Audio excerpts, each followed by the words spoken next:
And you got to keep feeding that. Plus, expanding your own mind with ideas and word usage. I mean, Hunter S. Thompson used to retype The Great Gatsby over and over and over again because he wanted to learn the music of that book. That's his own words. The music of the language of that book. So he would just sit there with a typewriter and 2 fingers and go tap tap tap tap tap tap tap for an entire book, just so that he could learn how this guy wrote. You know, it's like I guess bands when they do cover songs, right? Similar. So you just got to keep. But I like Kurt Vonnegut. Kurt Vonnegut's fantastic. If you ever read Slaughterhouse 5, of course, fantastic book. His last book, I can't remember the name of it offhand. Fantastic.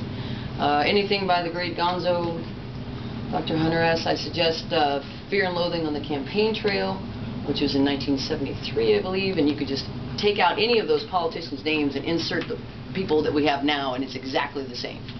The same thing they were talking about, alternative energy in the 70s. You know, that the markets need regulation in the 70s. I mean, everything that's going on now is going on then. They just change the name, or I mean, here's a perfect example.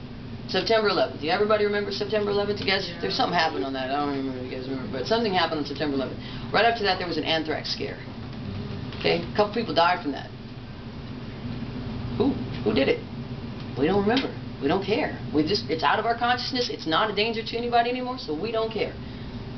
But somebody was sending anthrax to people, and like 3 or 4 people died, right? But we forgot all about it. As a country, it's out of our minds. Who's to blame for that? The politicians or the people? See, you gotta remember it. Who else? Sylvia Plath, of course. She's sort of that's standard reading, though, if you are a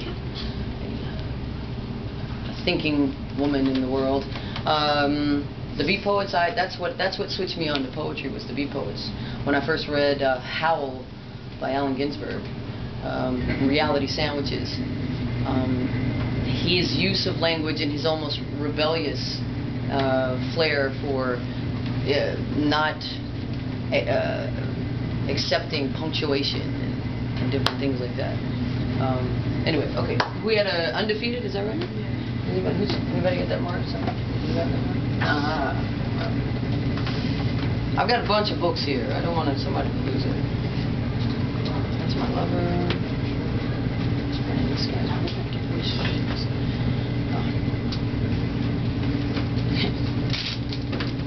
and I burned. I always promise that I'll be better prepared next time I come do these things, and I'm never prepared. So I like the organic nature of this. Much better when you guys tell me what to read. Oh, our undefeated. Why's we sitting back? It is hot in here. Okay.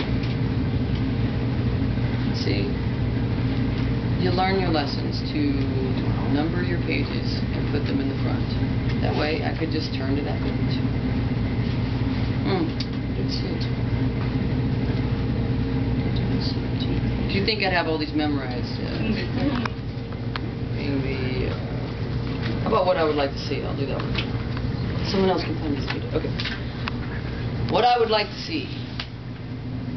What I would like to see is a group of artists, patriots, and poets, addicts of anarchy, form a secret society, a religious group without a secular god. They could call themselves Children of the Hunt, or whatever they wanted to be, and seek out all the heinous, mind rapists and frauds, and they would use their pens, their souls, and brushes to mend the spine of the world with a venom of art, freedom, and friends. And then our enemies would know the true meaning of fear. They would know the end of their tyranny is almost here, and the philosophers would attack, and the street poets would fight back. In the bloody canals of the metropolis, the machinery of night grind its gears, earth and snakes, fires and quakes, forever's child, speaker of flames, with battle scars and freedom cries, a smoking pen deciphering signs. What I would like to see is all of you, everyone, slowly, softly, abruptly, setting yourselves free. Seventh trial would be our battle cry. Thank you.